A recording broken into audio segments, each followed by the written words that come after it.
আপুকে নিয়ে শপিং করতে। ও, খেতে আয়। তুমি যাও, আমি আসছি। হালকা একটু খেয়ে আবার রুমে আসলাম। বেডের উপর বসে বসে রুমটা দেখছি।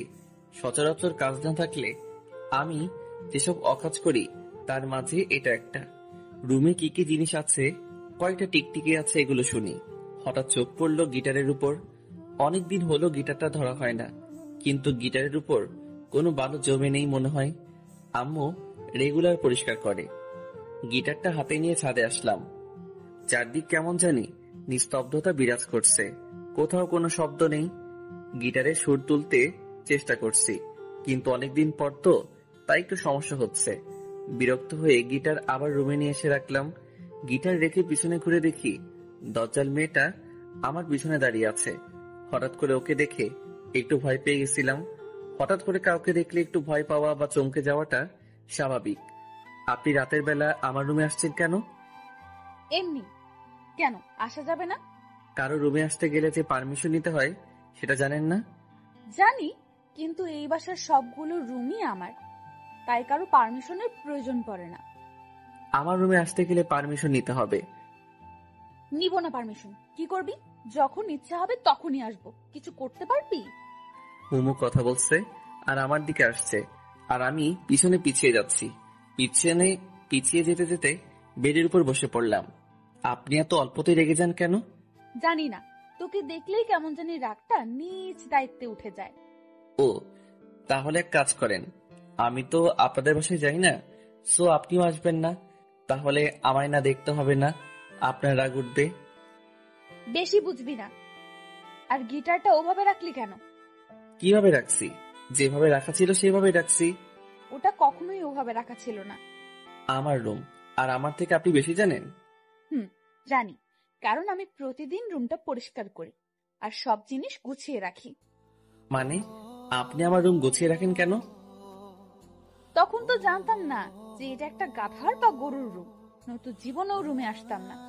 এখন তো জানলেন, সো আর আসার দরকার নেই। বললেই হলো। এত কষ্ট করে গরুর থেকে মানুষের রুম বানালাম, আর আপনি আবার গরুর রুম বানাবেন? সেটা হচ্ছে না।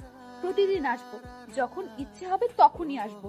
এসে যদি দেখি একটা জিনিস ওপাশ থেকে এপাশ হয়েছে, তো আপনার একদিন কি আমার যে কয়দিন লাগে। মোমো কথা শেষ করে চলে গেল। শুয়ে শুয়ে ভাবতে লাগলাম, আজব দুনিয়া। আমার রুমে আমি নিজের ইচ্ছে মতো শান্তিতে থাকতেও পারবো না। হে খোদা, হয় উঠাই নাও, নয়তো মই পাঠাও, নিজেই উঠে যাই। এসব উল্টাপাল্টা ভাবতে ভাবতে কখন যেন ঘুমিয়ে পড়ছি। স্বপ্নে দেখতেছি আমি বৃষ্টিতে ভিজছি। কতটা মজা বৃষ্টিতে ভিজে। হঠাৎ কে যেন এই বৃষ্টির মাঝে ছাদের উপর থেকে এক বালতি পানি আমার উপর ঢেলে দিল। সাথে সাথে চমকে উঠে ঘুমটা ভেঙে গেল। উঠে দেখি আমার পুরো শরীর ভিজে গেছে। আমি স্বপ্নের মধ্যে বৃষ্টিতে ভিজলাম, আর বাস্তবে আমার শরীর ভিজে গেছে। আজব তো। সামনে তাকাতেই দেখি দজ্জাল মেয়েটা হাতে বালতি নিয়ে দাঁড়িয়ে আছে। ও, তাহলে এই জন্য আমার শরীর ভিজে গেছে। আর আমি ভাবলাম, যাই হোক। এই আপনার সমস্যা কি? আমার কোনো সমস্যা নেই, সব সমস্যা আপনার। মানে? আপু সকাল থেকে আপনাকে অনেকবার ফোন দিছে, আমায় বলল আপনি নাকি রিসিভ করছেন না। তাই আসলাম দেখতে বেঁচে আছেন নাকি গেছেন। তো ডাকতেই তো পারতেন, পানি দেওয়ার কি দরকার ছিল? ভাবলাম ডাকলে যদি না ওঠেন তাহলে শুধু শুধু সময় নষ্ট, তাই যেটাতে ব্যর্থ হওয়ার সম্ভাবনা নেই সেটাই প্রয়োগ করলাম। আপু কি জন্য ডাকছে? আপনাকে কি যেন দায়িত্ব দিছে নাকি? ও শিট, আমার তো মনে ছিল না। থাকবে কেন? আমি বুঝি আপু এই অকর্মণ্য লোকদের দায়িত্ব কেন দেয়। ও হ্যালো, বেশি বকবক না করে রুম থেকে চলে যান। কেন? কেন মানে, আমি এখন গোসল করব, এরপর রেডি হব। তো আমি কি আপনাকে ধরে রাখছি নাকি? আর হ্যাঁ, যা করবেন একটু তাড়াতাড়ি, কারণ একটু পরে হলুদ অনুষ্ঠান শুরু হবে। আচ্ছা, আপনি দয়া করে চলে যান। মোমু চলে গেল। আমি গোসল করে আসলাম। আলমারি খুলে ড্রেস দেখছি। এমন সময় মনে হলো আপু তো ওনার গিফটেরটা পড়তে বলছে। শপিং ব্যাগ থেকে পাঞ্জাবিটা বের করলাম। একটা হলুদ পাঞ্জাবি, পুরোটা আবার হলুদ না। আমি সচরাচর কালো, সাদা আর নীল পাঞ্জাবি পরতে পছন্দ করি। হলুদ যদিও আমি অতটা পছন্দ করি না, তবুও আপুর বিয়ে আর আপু নিজে গিফট করছে, তাই পড়তেই হবে। রেডি হয়ে ক্যামেরা নিয়ে আপুর বাসার উদ্দেশ্যে রওনা দিলাম। কি ব্যাপার সুমন, এত লেট কেন?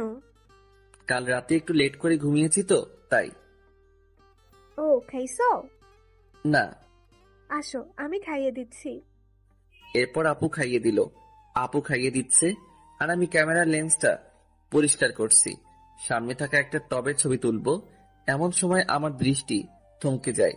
মনে হয় আমি কোনো পরীকে দেখলাম। কি হলো সুমন, ওইদিকে হা করে তাকিয়ে আছো কেন? আপু ওই মেয়েটাকে ওকে চিনতে পারছো না? চিনতে পারলে কি আর জিজ্ঞেস করতাম? ওটা তো মোমো। কি? হ্যাঁ। আচ্ছা আপু, তুমি রেডি হয়ে নাও। আর হ্যাঁ, সবার ছবি তুলবো নাকি শুধু তোমার? আমার একার কেন, সবার তুলবা। আচ্ছা। আমি পানি খেয়ে মোমো যেখানে ছিল সেখানে তাকালাম, কিন্তু সেখানে তো কেউ নেই। কই গেল? আমি পুরো বাসায় প্রায় খুঁজলাম, কিন্তু কোথাও পেলাম না। তবে এই সময়ে একটা পিচ্চি মেয়ের সাথে পরিচয় হয়ে গেছে। বয়স 6-7 হবে, কেবল শুদ্ধ ভাষায় কথা বলতে শিখেছে। পিচ্চিটার ছবি তুলে দেওয়ার জন্য জিদ করছে। আমার চোখ খুঁজতেছে একজনকে, আর এই পিচ্চি আছে ওর ছবি তোলা নিয়ে। পিচ্চির সাথে মজা নিচ্ছি, এমন সময় কানে নূপুরের আওয়াজ আসলো। সিঁড়ির দিকে তাকিয়ে দেখি আপু আর কয়েকটা মেয়ে নামছে। ক্যামেরাটা হাতে নিলাম আপুর ছবি তোলার জন্য, কিন্তু আপুর ছবি তুলতে গিয়ে আমার চোখ আটকে গেল পাশের মেয়েটার দিকে। আপুকে বাদ দিয়ে আগে ওর পিক তুললাম। আপুকে নিয়ে এসে যেখানে হলুদের অনুষ্ঠান করা হবে সেখানে বসালো। আমি নিজের অজান্তেই ওদের পিছনে পিছনে আসলাম। কেন আসলাম সেটা জানি না, কিন্তু কোনো এক অদৃশ্য সুতো আমায় টেনে নিয়ে আসছে। আমি আপুর কয়েকটা পিক তুললাম। এরপর দেখি মোমো উপরে যাচ্ছে। পিক তোলা বাদ দিয়ে আমিও ওর পিছনে পিছনে আসলাম। মনে হচ্ছে আমায় কেউ নিজের বশে করে রেখেছে। আমি কি সব ভাবছি? আমি কোথায় যাচ্ছি? কোনো কিছুর উপর আমার কোনো ইচ্ছে কাজ করছে না। শুধু এটা ভাবছি যে ও যেখানে যাবে আমাকেও যেতে হবে। বাস্তবতা থেকে মনে হয় অনেকটা দূরে এখন আমি অবস্থান করছি। ও হ্যালো। মুমুর ডাকে বাস্তবতায় ফিরে আসলাম। বলেন। কি সমস্যা? কই, আমার কোনো সমস্যা নেই তো। তো আমার পেছনে পেছনে কি? কিছুই না। দেখুন, সে তখন থেকে দেখছি আপনি আমার পেছনে পেছনে ঘুরছেন। মতলবটা কি? আচ্ছা, আপনি কি সত্যি মোমো? মানে? না, কিছু না। আপনি জানেন কি যে আপনি এখন কোথায়? কোথায়? আমার রুমে। আশপাশটা একবার চোখ বুলিয়ে নিলাম। কি? আপনার রুমে আমি কি করছি? সেটা আমি কি করে জানবো? ভুলে চলে আসছি। এখন চলে যান, আমি কাপড় চেঞ্জ করব। কেন? কাপড় চেঞ্জ করবেন কেন? আমি বেশি সময় শাড়ি পরে থাকতে পারি না। তো কি হয়েছে, আজ আপনাকে শাড়ি পরেই থাকতে হবে। কেন? আমি এখন জামা পরবো। আপনি বুঝতে পারছেন না শাড়িতে আপনাকে কতটা সুন্দরী লাগছে। কেন? আমি এমনিতেই সুন্দর।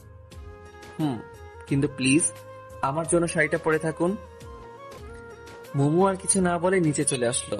কি আজব, ওর পিছনে পিছনে ঘুরতে ঘুরতে ধরা খেয়ে গেলাম, সেটাও আবার ওর রুমে এসে। যাই হোক, উল্টাপাল্টা কিছু বলেনি তো, এটাই অনেক। নিচে আসলাম, আবার নিজের কাজে মনোযোগ দিলাম, কিন্তু মাথায় ওই হলুদপুরীর কথা গিটারের সুরের মতো বাজতে শুরু করলো। মোমো আপুর পাশে বসে আছে। জানি না আপুর কয়েকটা পিক তুলেছি, তবে মোমোর অনেকগুলো পিক তোলা হয়ে গেছে। মোমোর কয়েকজন বান্ধবী আসছে, মোমো তাদের সাথে গল্প করছে। হালকা বাতাসে মোমোর চুলগুলো বারবার ওর মুখের উপরে চলে আসছিল। বারবার সরিয়ে দিতে বিরক্ত হয়ে যাচ্ছে মনে হচ্ছে। ইচ্ছে করছে গিয়ে আলতো করে সরিয়ে দেই, কিন্তু না বাবা, এই ভরা মজলিসে থাপ্পড় খাওয়ার কোনো ইচ্ছা আমার নেই। তাতেই নাকি উনি থাপ্পড় বিশেষজ্ঞ।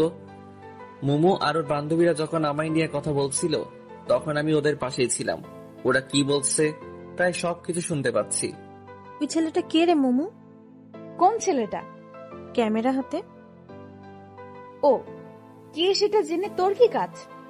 কাজ আছে, বল না কে ও? পাশের বাসার আন্টির ছেলে।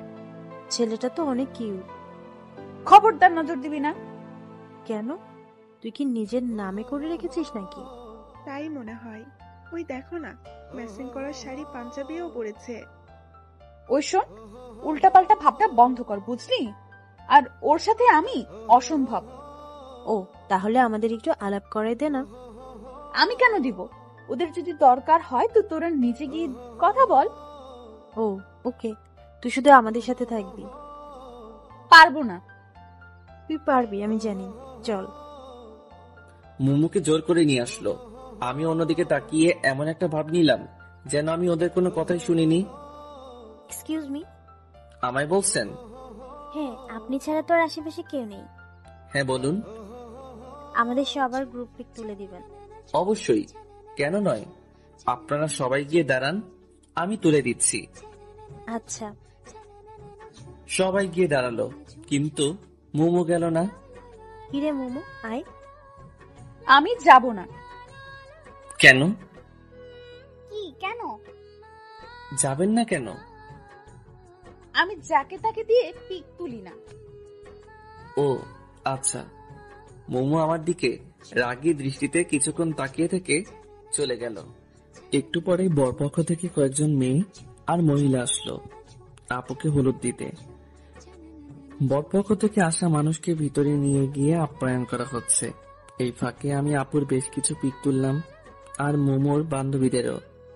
সুমন, এইদিকে আসো তো। আমি আপুর থেকে একটু দূরে ছিলাম। হ্যাঁ আপু, কিছু বলবা? তুমি সাথে যাও, এরপর সাথ থেকে এই পুরোটা ক্যাপচার করতে পারবে? হ্যাঁ, কেন পারবো না। আচ্ছা তাহলে আমি যাচ্ছি। হুম। এতক্ষণ যে পিকগুলো তুলছি সেগুলো দেখছি আর ছাদের দিকে যাচ্ছি। সামনের দিকে আমার কোনো খেয়ালই নেই। সিঁড়ি দিয়ে উপরে উঠছি, হঠাৎ কারোর সাথে ধাক্কা লাগলো। কার সাথে ধাক্কা লাগলো, সে পড়ে গেছে নাকি দাঁড়িয়ে আছে সেটা না দেখেই শুধু সরি বলে আমি আমার মতো চলছি। ছাদে আসলাম। এদের ছাদটা তো খুব সুন্দর, অনেক ফুলের গাছ। আমি আপুর কথা মতো সামনের পুরোটা ক্যাপচার করছি। হঠাৎ কেউ আমার কাঁধে হাত রাখলো। আমি হাতটা সরিয়ে দিলাম, আবার হাত দিছে। এবার রাগ উঠলো। পিছনে তাকাতেই আমার গালে থাপ্পড় পড়লো। কিন্তু যে থাপ্পড় দিল তাকে তো আমি চিনি না, তাহলে মারলো কেন? থাপ্পড় দিয়ে শুধু একটা সরি বলে চলে গেল। আজব মানুষ। আমি গালে হাত দিয়ে নিচে আসলাম, এসে পিকগুলো দেখানোর জন্য আপুর কাছে আসলাম। যে মেয়ে আমায় থাপ্পড় দিছে সেটা আপুর পাশেই বসে আছে। মেয়েটাকে দেখে আর ওইদিকে গেলাম না, অন্যদিকে মোড় ঘুরলাম। হঠাৎ আপু নিচেই আমায় ডাকলো। এবার তো আর না গিয়ে উপায় নেই। হ্যাঁ আপু। তোমায় যেটা বললাম করেছো কি? হ্যাঁ আপু। কই দেখি। আমি আপুকে পিকগুলো দেখালাম। আপু আবার ওনার পাশে বসে থাকা সবাইকে দেখালো, আর সবগুলো ওনার শ্বশুরবাড়ির মানুষ। সবাই প্রশংসা করলো। আপু বলছে দেখতে হবে না ভাইটাকার, কিন্তু আমি মোটেও ওনাদের দিকে তাকাইনি। ওপাশে তাকালেই গালটায় ব্যথা অনুভব করছি। আপুর সবার সাথে আমার পরিচয় করিয়ে দিল। যে মেয়েটা আমায় থাপ্পড় দিছে সেটা আপুর ননদ। সারাদিন হলুদের অনুষ্ঠানে অনেক বিজি ছিলাম যে খাওয়ারও সময় পাইনি। আর মুমুকেও কেন জানি পরে আর কোথাও দেখলাম না। অনুষ্ঠান শেষ করে সন্ধ্যায় বাসায় আসলাম। এসে ফ্রেশ হয়ে একটু শুইলাম। একটু পরে আপুর ফোন। সুমন, কি করো? শুয়ে আছি। ঘুমাবা? না, কেন? তাহলে আসো, পিকগুলো দেখি। আচ্ছা আপু, আমি পিকগুলো ল্যাপটপে নিয়ে তোমাদের বাসায় যাচ্ছি। আচ্ছা।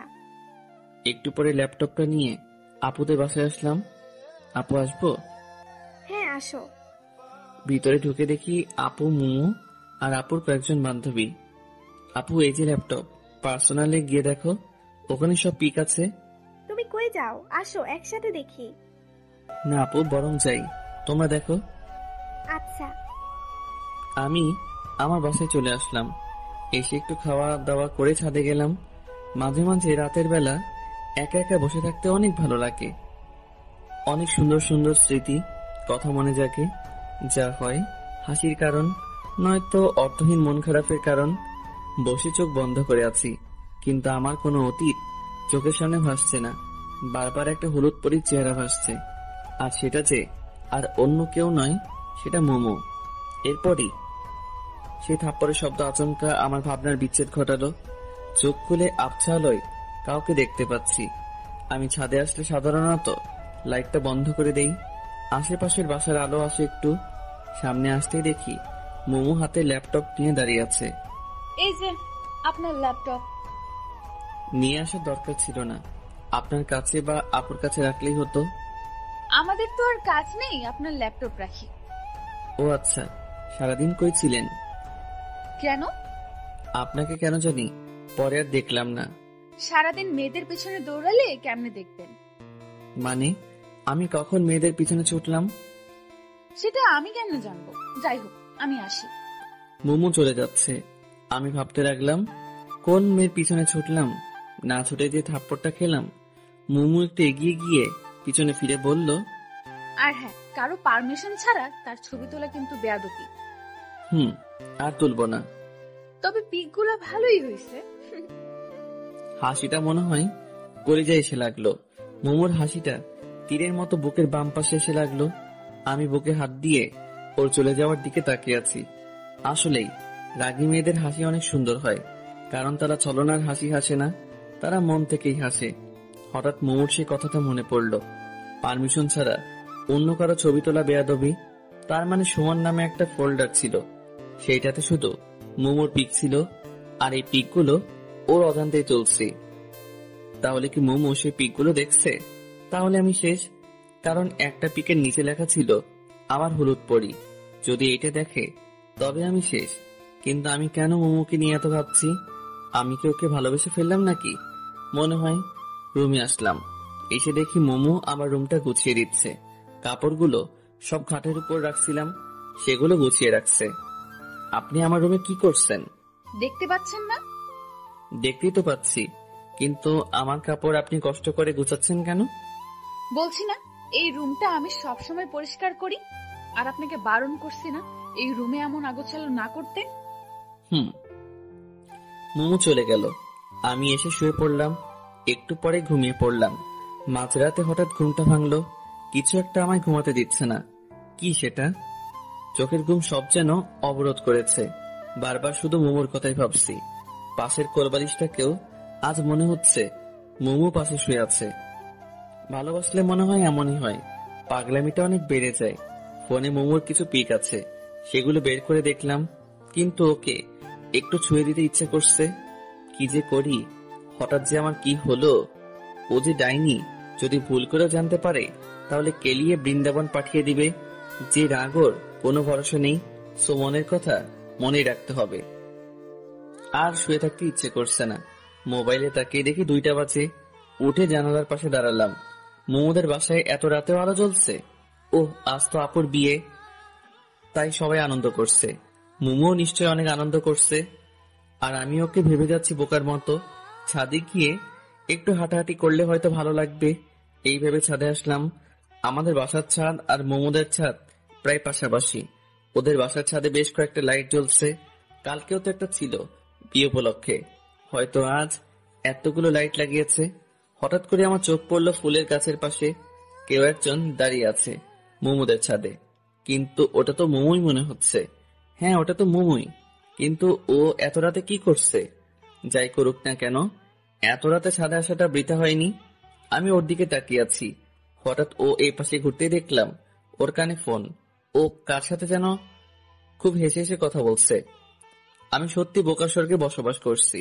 এত রাতে সবার অজান্তে ছাদে এসে হেসে হেসে কথা বলছে, নিশ্চয়ই ওর বয়ফ্রেন্ড হবে। আমি ওর দিকে তাকিয়ে আছি। হঠাৎ ও আর আমায় চোখাচোখি হতেই ও ফোনটা কান থেকে নামালো। তুমি এত রাতে ছাদে? এই প্রথম মোমো আমায় তুমি বলল। এমনি আসলাম, রুমে ভালো লাগছে না তো তাই আসলাম। আপনি এখানে কি করছেন? ফোনের ওপাশে যে ছিল সে হয়তো বলল কে আসছে, তাই মোমো ফোনটা কানে নিয়ে বলল, পাশের বাসার যে ছেলেটার কথা বলছিলাম সেই ছেলেটা ওদের ছাদে আসছে। কথাটা শুনে একটু হাসি পেল। কেন যে হাসি পেল সেটা আমি নিজেও জানি না। আমি আর কিছু না বলে চলে আসলাম। মনের কথা মনেই থেকে গেল, অথচ ছোটখাটো একটা ছ্যাঁকা খেলাম। ভালোবাসার আগে ভাবা উচিত ছিল যে ওর মতো সুন্দরী মেয়ের বয়ফ্রেন্ড থাকতেই পারে। যাই হোক, ওসব ভেবে আর লাভ নাই। রুমে এসে শুয়ে এপাশ ওপাশ করতেই রাত কেটে গেল। ভোরের দিকে একটু ঘুমিয়ে পড়লাম। চোখ খুলে ফোনে দেখি 11টা বাজে। এর মাঝে 2বার আম্মু ডেকে গেছে। উঠে বাথরুমে গিয়ে ফ্রেশ হলাম। রুমে এসে দেখি